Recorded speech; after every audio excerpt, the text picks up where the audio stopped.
क्या आप भी धन दौलत स्वस्थ शरीर मोक्ष पाना चाहते हैं? देखते रहिए इस वीडियो को अंत तक, क्योंकि आज हम एक ऐसे व्रत के बारे में बताएंगे जो आपकी मनचाही इच्छा पूरी कर सकता है। निर्जला एकादशी, यह व्रत ज्येष्ठ माह की शुक्ल पक्ष एकादशी को रखा जाता है।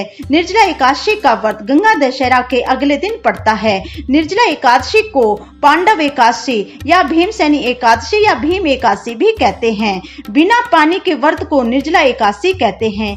एकादशी का व्रत सबसे प्रचलित व्रत माना जाता है। साल में 24 एकादशी व्रत होते हैं, किंतु इन 24 व्रतों में ज्येष्ठ मास की शुक्ल पक्ष की एकादशी को सबसे उत्तम व्रत माना जाता है। अगर आप पूरे साल 23 एकादशी का व्रत नहीं रख सकते तो आप इस व्रत को रखें तो आपको पूरे साल की एकादशी का फल मिल जाएगा।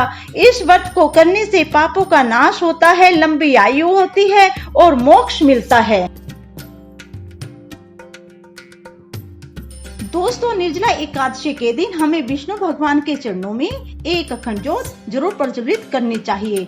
पीले फूल माला भगवान के चरणों में अर्पण करने चाहिए। दोस्तों, यदि हम यह व्रत नहीं रख सकते तो व्रत के कुछ नियम ही अपनाकर व्रत का आधा फल पा सकते हैं। जैसे झूठ ना बोलें, किसी की निंदा ना करें, क्रोध ना करें, किसी की भी आत्मा ना दुखाएं, सात्विक भोजन करें और भूखों को भोजन कराएं, प्यासे को पानी पिलाएं। अगर हमने इतना भी कर लिया तो व्रत का आधा फल हमें जरूर मिलेगा। कथा आरंभ। पौराणिक कथा के अनुसार महर्षि वेद व्यास जी ने पांचों पांडवों को धर्म, काम तथा मोक्ष की प्राप्ति हेतु एकादशी व्रत संकल्प कराया था।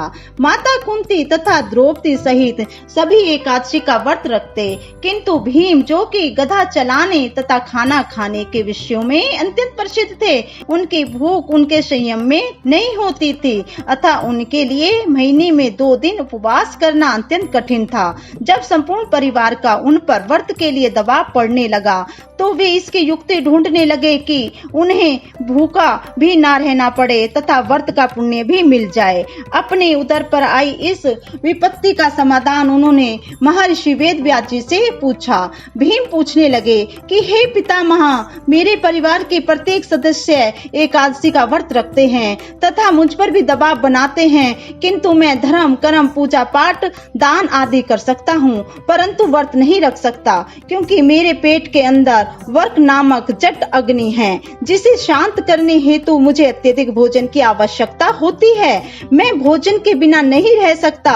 तब व्यास जी ने कहा कि हे भीम, यदि तुम स्वर्ग तथा नरक में विश्वास रखते हो, तुम्हारे लिए यह व्रत करना अत्यंत आवश्यक है। इस पर भीम की चिंता और भी बढ़ गई। उन्होंने व्यास जी से कहा कि हे महर्षि, कोई ऐसा व्रत बताने की कृपा करें जिसे वर्ष में एक बार रखने पर मोक्ष की प्राप्ति हो जाए। इस पर महर्षि वेद व्यास जी ने भीम से कहा कि हे वत्स, यह व्रत तो अत्यंत कठिन है, किंतु इसे रखने से तुम्हें प्रत्येक अन्य एकादशियों के व्रत का भी फल प्राप्त होगा। इस व्रत के पुण्य के बारे में स्वयं भगवान श्री कृष्ण ने मुझे बताया है।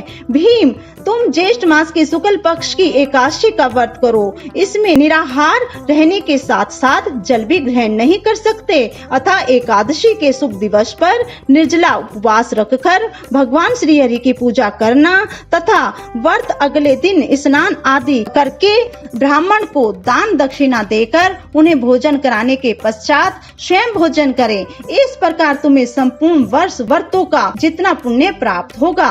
वेद व्यास जी के बताने पर भीम ने यही व्रत रखा तथा मोक्ष की प्राप्ति की। कथा समाप्त।